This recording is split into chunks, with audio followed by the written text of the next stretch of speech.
নমস্কার বন্ধুরা, তোমরা সবাই কেমন আছো? খুব গরম পড়ে গেছে। কি খুব গরম তো, তাই কি খাই একটু টক খেতে ইচ্ছে করছে, তাই নিয়ে এসছে মা, বানাচ্ছে মোরলা মাছের টক। দেখো, 200 গ্রামের মতো মোরলা মাছ মা এটার মধ্যে নুন হলুদ দিয়ে মাখছে।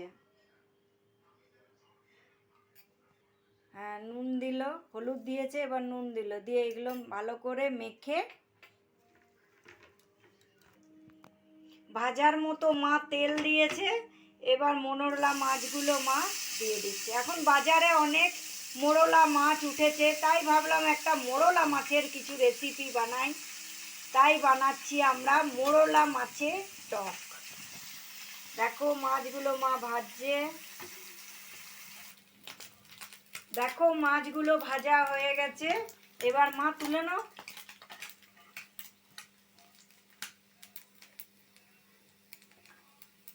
এইভাবে আমরা মাছগুলো সব ভেজে নিলাম। ওই তেলে মা ফোড়ন দিচ্ছে। কি দিচ্ছ? একটা শুকনো লঙ্কা আর একটু পাঁচ ফোড়ন দিল,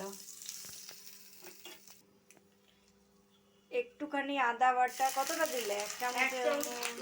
এক চামচ দিলাম আদা বাটা। ধনে জিরে গুঁড়ো 1.5 চামচের মতো। হলুদ দিলাম এক চামচ হলুদ। আর কি দেবে? লবণ আন্দাজ মতো তোমরা দেবে, নুন যে যেমন খাও। এটাতে 1 চামচ সর্ষে বাটা, 1 চামচ, ছোট চামচের 1 চামচ সর্ষে বাটা। সবগুলোই আমরা ছোট চামচেই দিয়েছি। একটু লঙ্কা বাটা,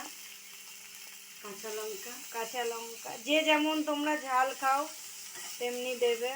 আমরা কালারের জন্য একটু কাশ্মীরি লঙ্কা গুঁড়ো দিলাম।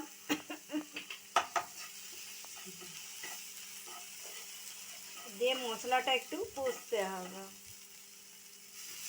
সামান্য একটু জল দিয়ে কষতে হবে। 200 গ্রামের মতো আমাদের মোরলা মাছ নিয়েছিলাম, ভেজে রেখেছি। আর এটা মা তেঁতুল কত আছে? 25 গ্রামের মতো তেঁতুল নিয়ে এটা একটু ভিজতে দিয়েছি। হ্যাঁ, ভিজিয়ে এটা কাইটা আমরা বের করে নিচ্ছি। দেখো আমাদের এই মশলাটা কষা হয়ে গেছে। দেখো একদম হয়ে গেছে। এবারে কি করবে মা? এই যে তেঁতুল জলটা দেবো। এই যে তেঁতুলগুলার কাইটা ওর মধ্যে দিয়ে দিল।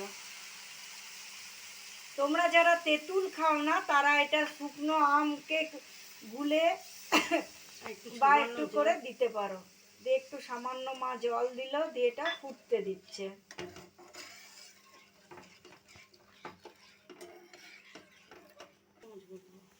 মা 4 থেকে 5 চামচের মতো চিনি দিয়েছে। তোমরা যারা চিনি খাও না তারা চিনি দিও না। আমরা একটু টক মিষ্টি খেতে ভালোবাসি, তো তাই আমরা এটার মধ্যে একটু চিনি অ্যাড করেছি। দিয়ে এটা একটু ফুটতে দিতে হবে। দেখো কিছুক্ষণ 2-1 মিনিট ফুটার পর মা দাও ভেজে রাখা মোরলা মাছগুলো মা ওর মধ্যে দিয়ে দিয়েছে। দিয়ে এটা 1 থেকে 2 মিনিট ভালো করে ফুটতে দিতে হবে। হ্যাঁ, দেখো আমাদের তৈরি মোরলা মাছের টক। দেখো এমনি হবে মোরলা মাছের টকটা।